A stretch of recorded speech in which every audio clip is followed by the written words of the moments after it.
Hello out there in cyberspace. This is Dr. Kevin Garrison with a third video in a video lecture series on writing in technology. If you recall, the first two thesis statements that we grappled with in the previous two video lectures, the first one was that technology is an ideology. What we mean by that is that if you break down the word technology into two parts, you see it as the study of techne, or the logos of technique, as opposed to it being an object of study. Because technology is not conceived of as a subject of study, it means that it turns into a populist ideology. The second thesis we grappled with was this idea that technology is an efficient evolutionary process. What we meant by that was that evolution grows by the algorithm of diversify, select, and amplify, and technology fulfills this role as well. With the selection process primarily being the selection criteria of efficiency. And we looked at a couple of examples, specifically bikes and brain sizes, to support that argument. So today we're going to grapple with a third thesis, which is that technology grows autonomously. We'll say right at the outset that this is not a popular idea. So let's see if we can't argue it into existence. First of all, why does this matter? Everything we've been talking up to this point matters for one basic reason. It's a question of human freedom. If technology grows autonomously, as I'm about to argue for, then it means that humans have a corresponding lack of freedom, or a corresponding lack of autonomy. If it doesn't, then we don't need to be talking about theories of technology. It just simply exists, it's an ideology, we move on from that point. But if it grows autonomously, then the thing at stake is human freedom. Now, let's talk about this in a couple of senses. First of all, we'll look at Andrew Feinberg's classifications of theories of technology.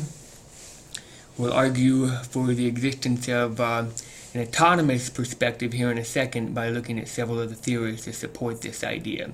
So first, let's look at Andrew Feinberg's ideas. Andrew Feinberg is a famous philosopher of technology, in my opinion, the most famous in recent times. He's written several books in the 90s, including Questioning Technology and a Critical Theory of Technology. This is a chart replicated from one of his books. And he argues that there's a couple of different dichotomies, the autonomous versus humanly controlled dichotomy and the neutral versus value-laden dichotomy that helps us understand how technology works. Now obviously these are false dichotomies, but you'll find yourself on one side or the other more heavily favoring this perspective over that one, or that one versus this one, which will then put you on one of these 4 points of this chart. So let's break these down very quickly. The first one is that technology is either neutral or value-laden. If it's neutral, it means that we control the means and the end.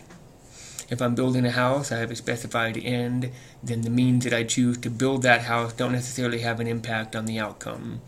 I want a house, I take a hammer and I take a nail, that doesn't have any value associated with it. I simply the tools that I've chosen to use to create the end.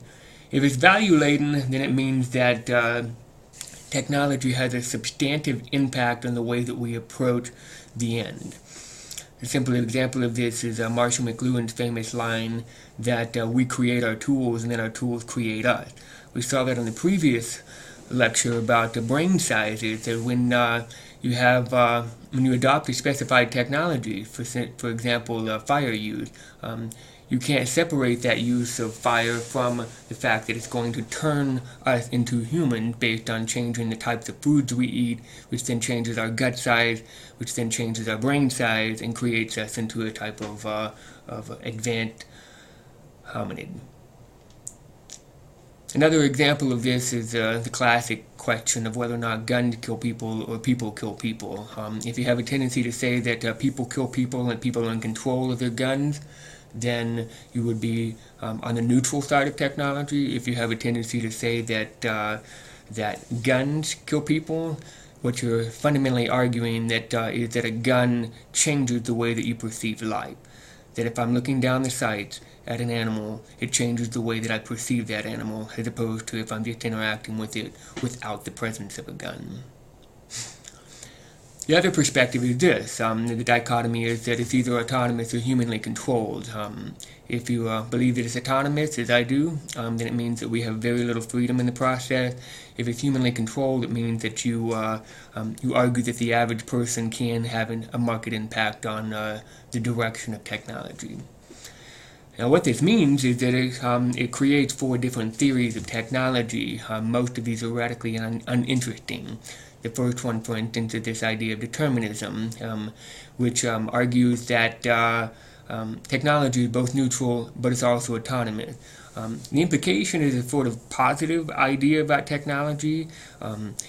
It's faith in progress, that no matter what happens, things are always getting better, and we don't control that.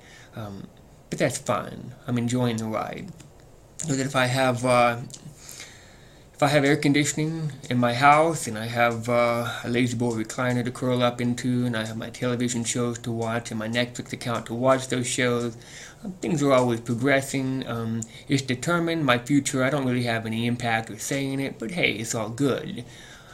The instrumentalist perspective would come in, and this is what I think the average person would argue, is that we do control technology, and it's also neutral, so that choosing to use one of the famous, I was going to use another example, one of the famous value-laden ideas is that a person with a hammer, everything looks like a nail. They would argue this is a bunch of bunk. That a person with a hammer is simply using a hammer to nail a nail. It doesn't change the way that you perceive everything else in existence. And so we control the technologies that we use, and they don't have any market impact on the way that we perceive the world. Andrew Feinberg, his famous theory is critical theory, which argues that it's humanly controlled and value-laden, meaning specifically that that when we choose a specific technology, it does have a corresponding value system attached to that, specifically as it changes the end of our lives and the end of technology. Critical theory, though, is a very positive perspective because he argues that through democratization, through the use of people's voices, we can control the future by saying that this is the type of future that we want, therefore we might choose the specific means that are attached to that specific end. If you're a very depressed or pessimistic person about technology, as I would put myself, then you buy into this category right here, which Andrew Feinberg calls substantivism, which argues that we don't have any control and that it's value-laden. Now, I need to argue pretty heavily for the substantive perspective by attacking this one right here, the autonomous question. Is, in fact, technology growing autonomously? I would argue yes. I'm going to give you 6 examples of this from different theorists. The first one's not actually a theory, it's just a feeling. If you ask a group of students in a classroom what they feel like without their use of their cell phone, for instance, if they leave their cell phone at home, the vast majority of them feel, and they've used this word in class, they feel naked, which is a very telling word. It means that the technology has become a sort of covering for them, a safe haven, a coping mechanism, something that prevents them from feeling exposed to their peers. And they use it as such. People are constantly walking around campus here in Angelo State with their head in their phones. This morning before class, I showed up outside the classroom. All of my students had their head in their phones, every last one of them. They're not talking to each other, they're not interacting with one another. They have chosen to use that phone as sort of a way of escaping from the realities around them. So I think everybody has this sense of internal feeling that it's a subjective feeling that if they adopt a specified technology, that there's a change in their life. And so a lot of people try to hold out on these things. I don't want to get a smartphone because I know that it's going to have an impact on the way that I see the world. And once I pick up a cell phone or a smartphone, I'm not going to go back. Despite the fact that it might change my value systems, it might change the way that I communicate with my peers, or the way that I think about friendship via Facebook apps, etc. Despite all that, I'm going to, if I decide to use it, what's going to happen is that phone is going to change me. And so it's a question of whether or not you want to be changed or not. And once you start down that path, there is no turning back. I think everybody feels this. I don't have the ability, for instance, to say, I don't want my cell phone anymore because all my contacts are in my cell phone, and I can't just walk away from that. So there's a subjective feeling that technology is autonomous. If I decide to accept it, it changes me. The second perspective is Edward Tenner's book, Our Own Devices, where he talks about the unintended consequences of technology. One of the most fascinating passages from his book is the one that I quoted here. He says the following, that Galen Krantz, a professor of architecture, has argued that all chairs are inherently unphysiological, that they deform the body by straining the spine and weakening the muscles of the back. If Krantz is right, the technology of chairs, which I'm sitting on right now, by the way, even though scientifically designed for comfort, promotes a self-sabotaging technique. The bolding is my own. As sitters become accustomed to the support of a backrest, their back muscles weaken and they must recline even more. Therefore, the chair is a machine from producing dependency on itself. Let that sink in. So Tenner's unintended consequences theory essentially argues that technology grows autonomously for one reason. When you adopt a technology, you think that you're accepting one technology, but the unintended consequences come to bite you back in the butt without you realizing it, and then you have to deal with those unintended consequences. I recently took an antibiotic called Cipro, which on the label it said, there was a black box warning that said it may cause Achilles tendonitis. I looked it up and it said it didn't impact usually most people under the age of 65. I thought, heck, why not? It's not going to probably impact me, so I took it. Unfortunately, it did cause problems for me, and so the unintended consequences of me taking an antibiotic was that I was dealing with pain in my Achilles for several months afterwards. Something that you would never expect from taking a pill, right? Another good example that he uses in his book is the idea of the artificial rubber nipple or a bottle. If you give a child a bottle of milk, the rubber nipple is easier to extract milk from than from a mother's nipple. And so the baby gets used to how easy it is to get milk from that bottle, and they are uninclined to go back to the nipple. We saw this in my own family when my sister gave her son a bottle, and then he would refuse to go back to the breast. So it's a sort of self-sabotaging technique. You think you're choosing one thing, which is I'm just choosing to sit down in a chair, I just want to relax. Or I think that I'm choosing an antibiotic to get rid of another problem. Or I think that I'm just giving my baby a bottle so that he or she can drink. And then you find that it has a substantive impact in your life, possibly for the rest of your life. Because it's an unintended consequence. You didn't intend it. Another way that technology is autonomous is Verdot's theories on existential risk scenarios. Here's a fantastic article where he argues that technology is both a great problem generator and a problem solver, so that nearly everything that we do in our careers today are this. We are solving the problems that other people have created in the past. A simple example is my field. I teach primarily technical writing classes. The only reason that I have an existence as a professor of technical writing is for one reason, which is that when you have new technologies that are too complex for people to use, you need a manual, or you need user guides, or you need FAQs, or you need websites and other support mechanisms to help people figure out how to use them. So when you create complex technologies, you have a new problem. People don't know how to use them. So you bring in a tech writer. They are the problem solvers. But then that creates a new problem. People don't know how to write technically. So we have a new problem to solve, which is how do we teach people how to write technically? How do we teach them the rules of grammar? How do we teach them the rules of style so that they can write effectively? And so essentially what I'm doing is I'm so radically removed from the real lives of people, the actual users of technology, because I am simply studying pedagogy from a detached standpoint about tech writing to teach people how to write technically so that they can write things that can help people use things in their lives. So you get a sense of the irony of what's happening with technology is that we're so far removed from the problems that we've generated that all we're doing at this point is solving those problems that past people have created for us. he uses this in terms of ERS, which is an existential risk scenario. He says that prior to 1945, there was only one way that all humans would destroy themselves in one moment, and that would have been through an asteroid or a meteor colliding with the Earth. Now, he argues that by 2045, which is the moment of the singularity, which we'll talk about here in a second, that by 2045, 100 years later, there are potentially 23 ways for human beings to destroy themselves in a matter of a shorter period of time. So for instance, in 1945, we started dropping nuclear warheads on people's heads.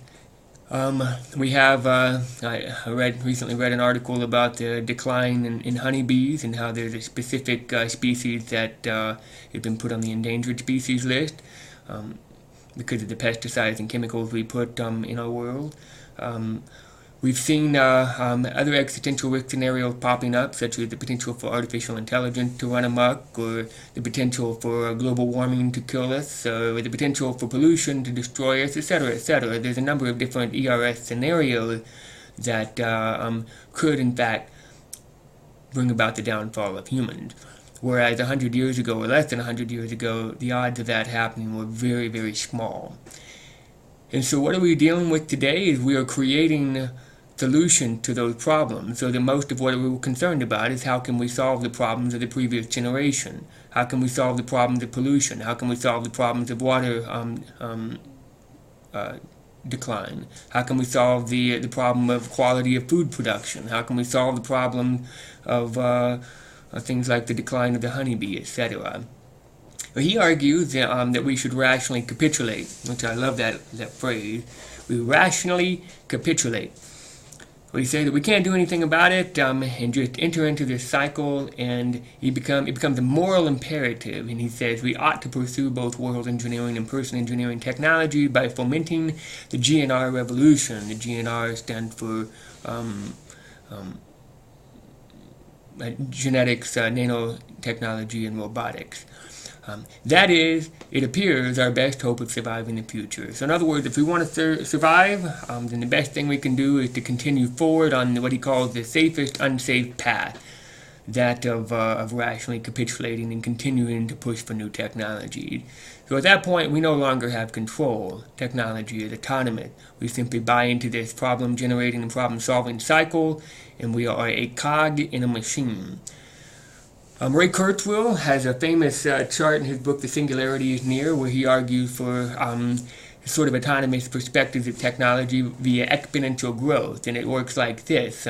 He plots out the most important moments in life on this logarithmic scale, starting with the beginning of life, and then major moments past that point, such as the appearance of multicellular organisms, reptiles, mammals, hominids, and then big things in terms of technology.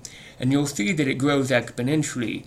And his argument, fundamentally, is that our only reason for existing is to stay alive long enough to create the foundation for the next level of intelligence. Life's only goal was to create the foundation for multicelled organisms. Multicelled organisms created the foundation for the Cambrian explosion, which created the foundation for things like larger brains in the mammals, which created the foundation for thinking symbolically, which has now created the foundation for creating the personal computer, which has created the foundation for what he calls the singularity, which is that moment in theory in 2045, he argues, when a single computer will have the intelligence of the collective worth of all 7.2 billion people on the planet. And so again, technology is autonomous. We don't control this path. This is the essence of the goal of life, is to simply create the foundation for the future millennium. And we see ourselves involved in that currently.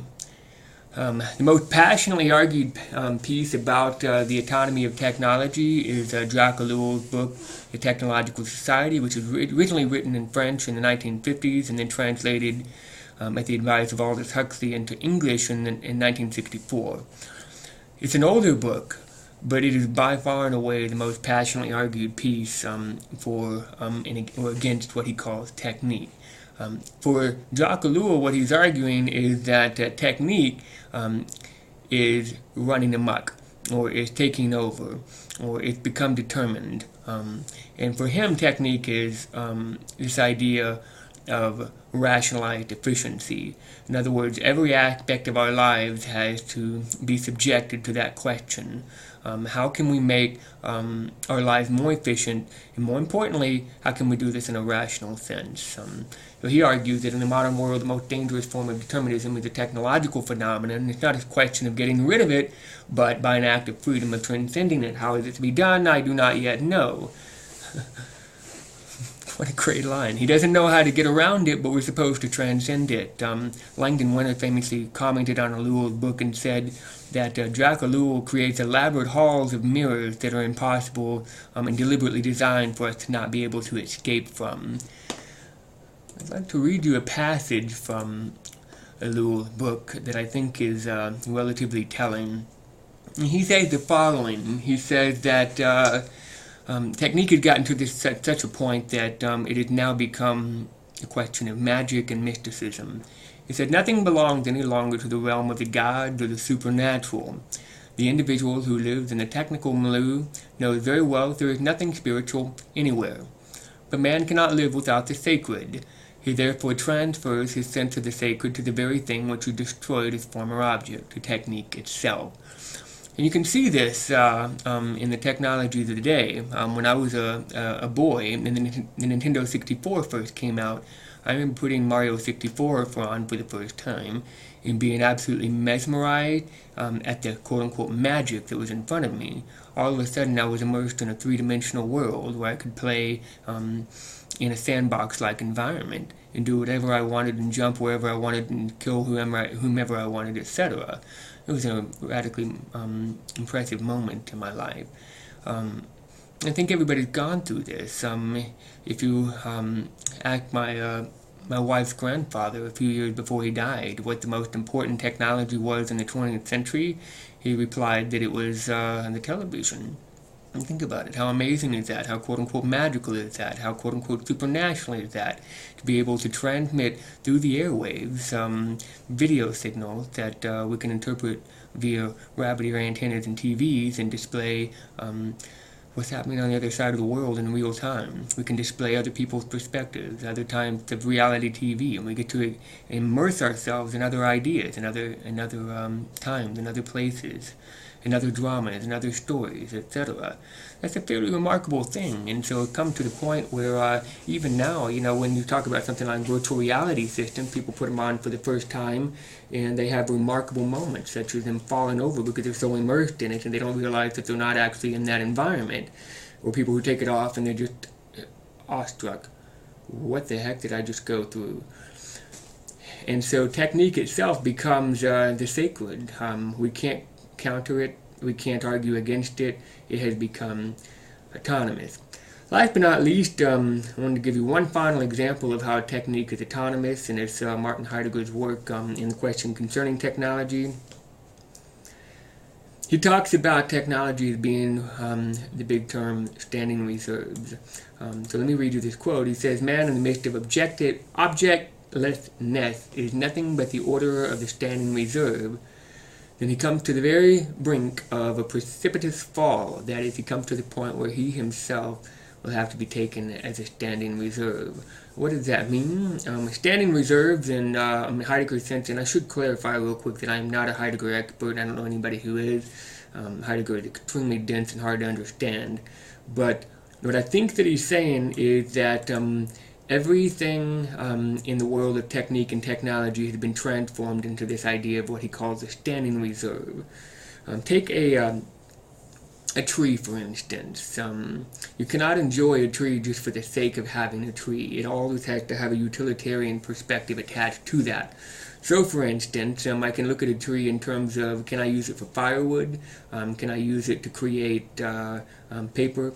Can I use it to increase my property value? Can I use it to decrease the pollution in the area and to increase the oxygen in my surrounding? Can I use it as greenery, as a psychological technique to make me happier? Because studies have shown that when people see greenery in an office space, they have more calm and relaxed demeanor, etc. So a tree cannot just simply be a tree, and a plant cannot just simply be a plant. It has to be put into the quote-unquote the standing reserves of technique. What are we going to use it for? And if it doesn't have a purpose, if it doesn't have a utility, then it's meaningless.